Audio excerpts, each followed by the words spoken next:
हरि ओम। ॐ पार्थाय प्रतिबोधितां भगवता नारायणेन स्वयं व्यासेन ग्रथितां पुराणमुनिना मध्ये महाभारतम् अद्वैतामृतवर्षिणीं भगवतीम् अष्टादशाध्यायिनीम् अम्ब त्वाम् अनुसन्दधामि भगवद्गीते भवद्वेषिणीं प्रपन्नपारिजाताय तोत्रवेत्रैकपाणये ज्ञानमुद्राय कृष्णाय गीतामृतदुहे नमः। वसुदेवसुतं देवं कंसचाणूरमर्दनं देवकी परमानन्दं कृष्णं वन्दे जगद्गुरुं। श्रुतिस्मृतिपुराणानामालयं करुणालयं नमामि भगवत्पाद शङ्करं लोकशङ्करम्। Bhagavad Gita, a conversation with God daily. Today, chapter 2, sloka number 50. Buddhi yukto jahatiha ubhe sukrita dushkrite tasmad yogaya yujyasva yoga karmasu kaushalam. Yesterday, we have stopped with doing an action without getting attached to the results. Yes, very much superior. Actions that are performed expecting a particular result are very inferior. And those who perform actions desiring the results are very pitiable. Today, Krishna continues, Buddhi yukto jahatiha ubhe sukrita dushkrite. If you are going to perform an action without getting attached to the results of the action, you have no expectation regarding the result. If you are going to perform the action like that, then you give up both punya and papa here in this world itself.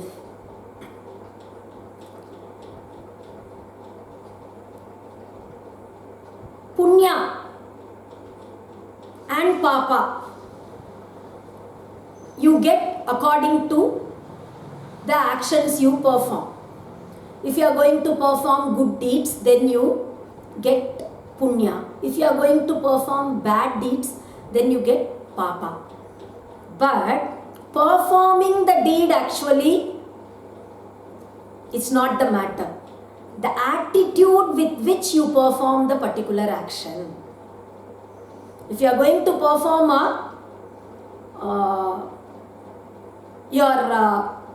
giving something in charity for the education of poor students, you are giving money, some scholarship.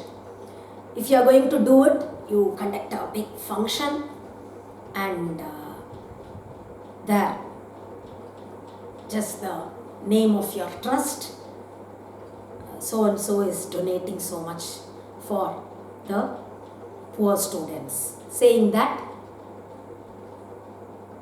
you do the action because you want everyone to appreciate you.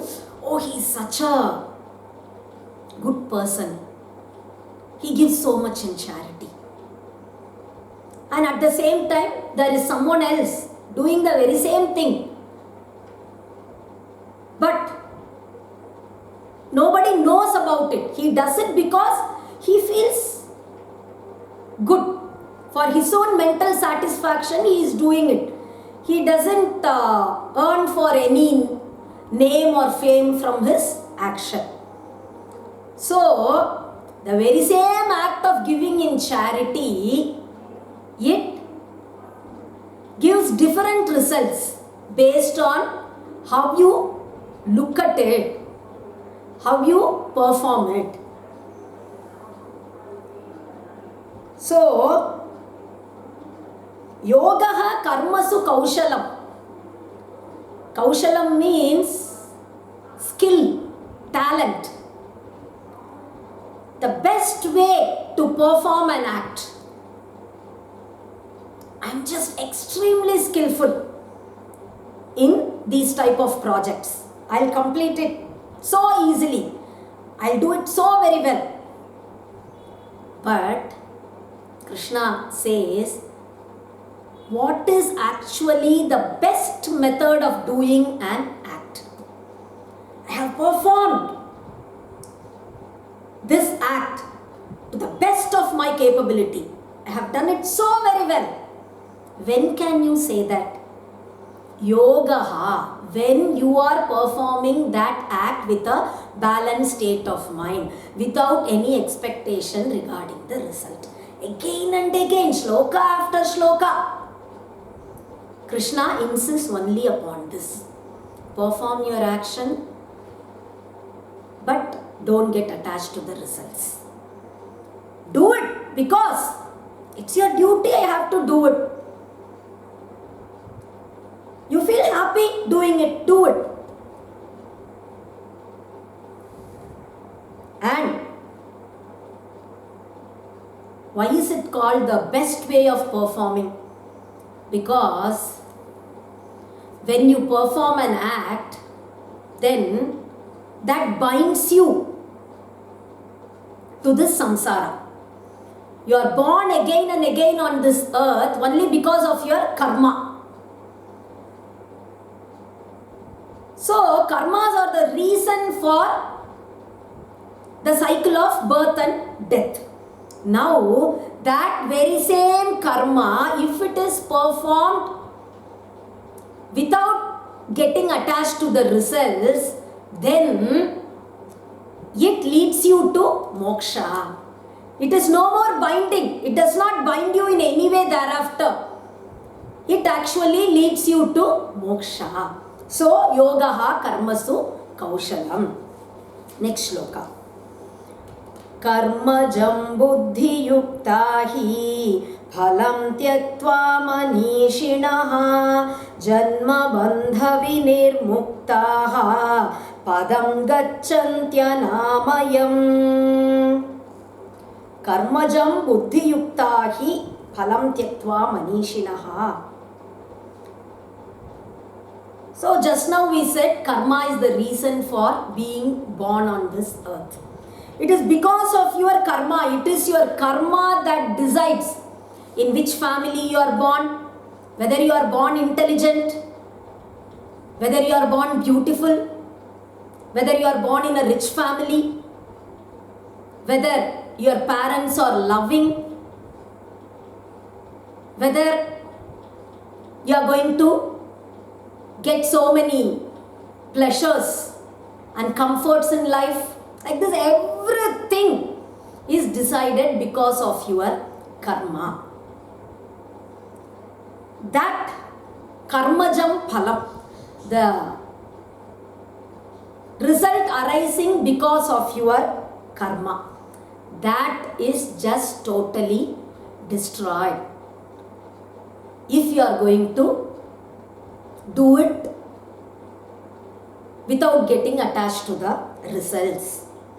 Manishinaha, the wise, buddhi yukta, that is being in yoga, they just give up their karma. Karma doesn't affect them at all in any way thereafter. Let them do hundreds and thousands of actions. A jnani need not be one who is just sitting simply without performing anything.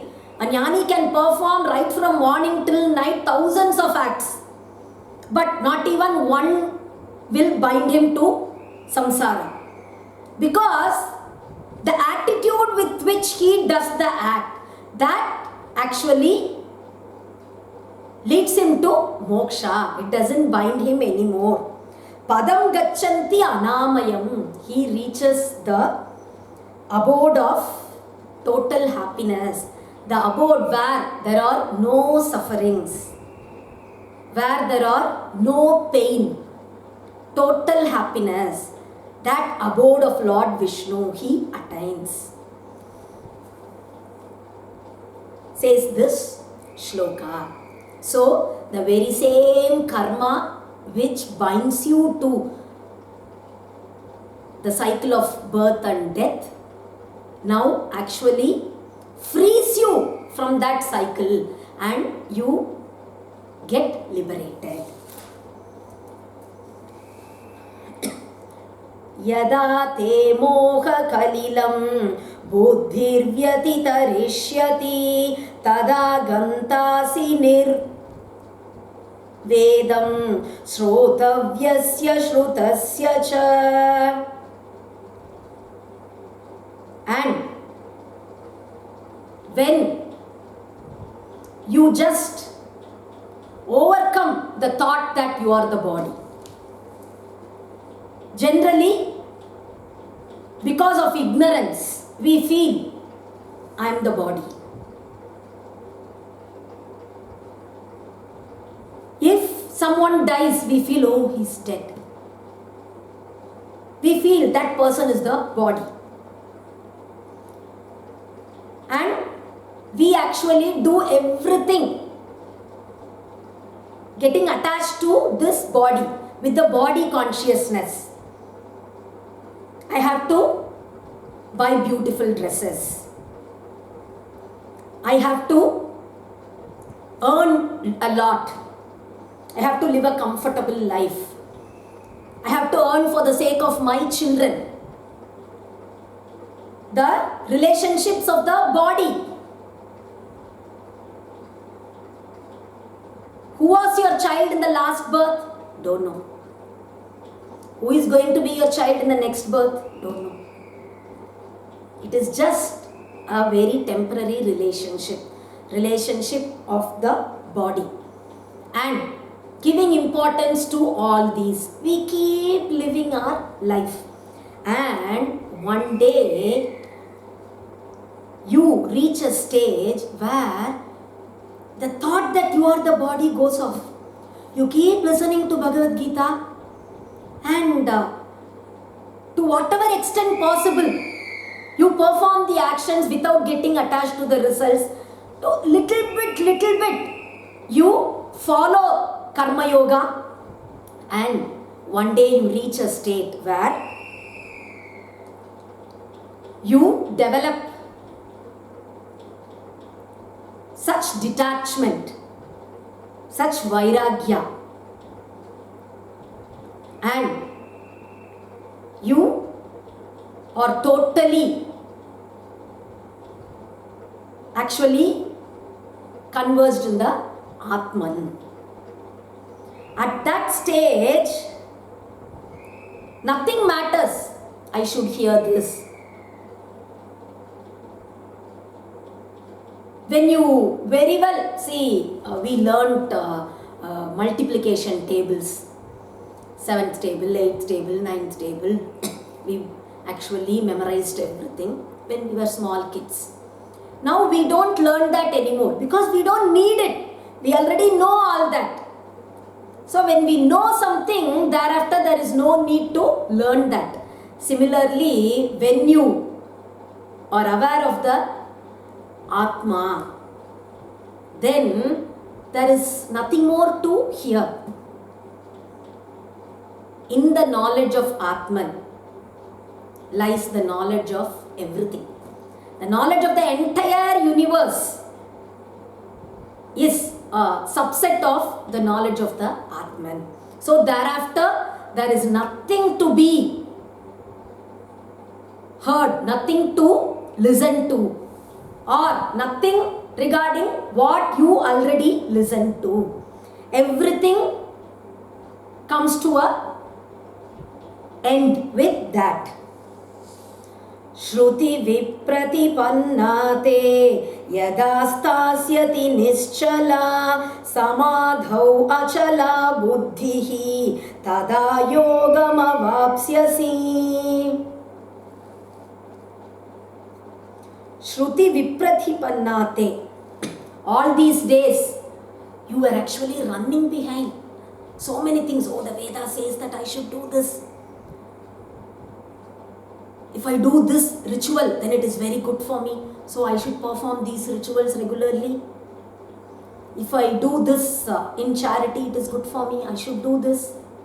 If I study this, it's good for me. So let me study this. Like this. Behind various things, you are running around. But one day, you reach a state where your thoughts go after only the Brahman. You are interested only in things related to God. You feel happy when you listen to spiritual discourses. You feel happy when you go to the temple. You feel good when you see programs, dance programs, or listen to music regarding God. Like this, you reach a state where all your thoughts, they actually are after the Brahman only. And actually, all thoughts cease to exist at all. There are no thoughts at all. You are the Brahman itself. That is the state of Samadhi. You reach that state, and in that state you attain wisdom. You become a jnani. So, this karma yoga actually takes you to the ultimate wisdom. We'll stop with this for today. We'll continue tomorrow. Hari Om.